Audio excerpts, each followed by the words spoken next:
আসসালামু আলাইকুম সুপ্রিয় শিক্ষার্থীবৃন্দ, তোমাদের কলেজে ভর্তি বর্তমানে চলমান। আজকে থেকেই তোমাদের কলেজে ভর্তি শুরু হয়েছে। এই ভিডিওতে আমরা মূলত তিনটা বিষয় নিয়ে আলোচনা করব।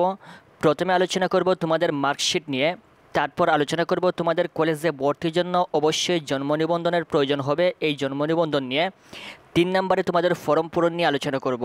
প্রথমত, তোমাদের কলেজে ভর্তির জন্য অবশ্যই প্রত্যেক শিক্ষার্থীদের মূল মার্কশিটের প্রয়োজন হবে, কিন্তু দেখা যাচ্ছে বিভিন্ন স্কুলে এখনও পর্যন্ত এই মূল মার্কশিট আসে নাই। অন্যদিকে শিক্ষার্থীদের কলেজে কিন্তু ভর্তি শুরু হয়েছে, কিন্তু তোমাদের স্কুলে এখনও পর্যন্ত মূল মার্কশিট আসে নাই। যেই সকল শিক্ষার্থীরা এখনও পর্যন্ত মূল মার্কশিট পায় নাই, সেই সকল শিক্ষার্থীরা কলেজে কীভাবে ভর্তি হবে এই বিষয়টা নিয়েই মূলত এই ভিডিওতে আলোচনা করব।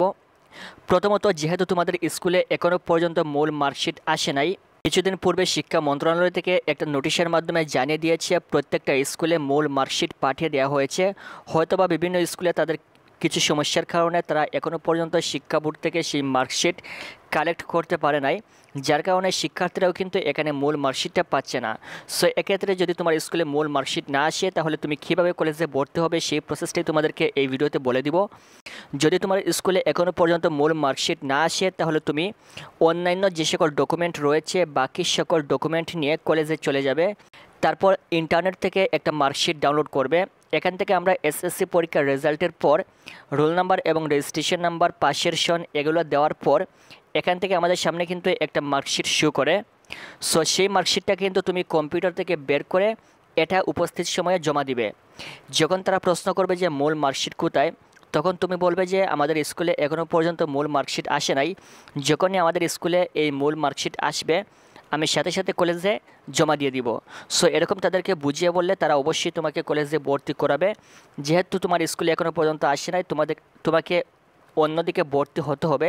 সো এক্ষেত্রে তুমি তাদেরকে বুঝিয়ে বললে তারা তোমাকে কলেজে ভর্তি করাবে, এবং যখনই তোমার স্কুলে এই মূল মার্কশিটটা চলে আসবে, তুমি সাথে সাথে কলেজে এই মূল মার্কশিটটা জমা দিয়ে দিবে। 2 নম্বর হচ্ছে শিক্ষার্থীদের কলেজে ভর্তির জন্য অবশ্যই জন্ম নিবন্ধনের প্রয়োজন হবে। এক্ষেত্রে অনেক শিক্ষার্থীরা প্রশ্ন করেন যে আমার জন্ম নিবন্ধন শুধুমাত্র বাংলা করা, কিন্তু ইংরেজি করা নেই, এক্ষেত্রে কলেজে ভর্তি হতে পারবো কি না? তোমাদের জন্ম নিবন্ধন ইংরেজি করার প্রয়োজন নেই, তোমার হাতে যেই জন্ম নিবন্ধন রয়েছে সেটা দ্বারাই হবে।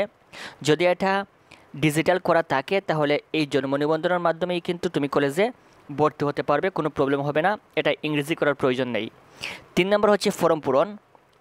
তোমার কলেজে ভর্তির জন্য কিন্তু একটা ফর্ম পূরণ করতে হবে, হয়তোবা সেটা অনলাইনে অথবা অফলাইনে। অনেক কলেজ রয়েছে যেখানে অনলাইনের মাধ্যমে ফর্ম পূরণ করতে হয়, যেমন বিভিন্ন সরকারি কলেজ রয়েছে যেগুলোতে তারা ওয়েবসাইটে ফর্ম দিয়ে দেয়, সেখান থেকে শিক্ষার্থীদেরকে ফর্মটা ডাউনলোড করে পূরণ করে কলেজে জমা দিতে হয়।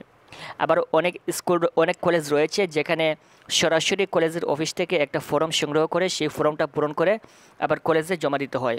সো তুমি তোমার কলেজ থেকে জেনে নিবে এখানে অনলাইনে নাকি অফলাইনে এই ভর্তির ফর্মটা পূরণ করা হচ্ছে। তারপর তুমি এই ভর্তির ফর্মটা পূরণ করে তাদের অফিসে জমা দিয়ে দিবে।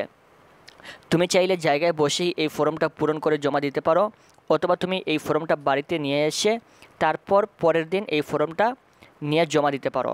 আশা করি বুঝতে পেরেছ। এই ছিল তোমাদের কলেজে ভর্তি নিয়ে সর্বশেষ আপডেট তথ্য। পরবর্তী কলেজে ভর্তি সংক্রান্ত সকল আপডেট তথ্য পেতে চ্যানেলটি সাবস্ক্রাইব করে রাখবেন।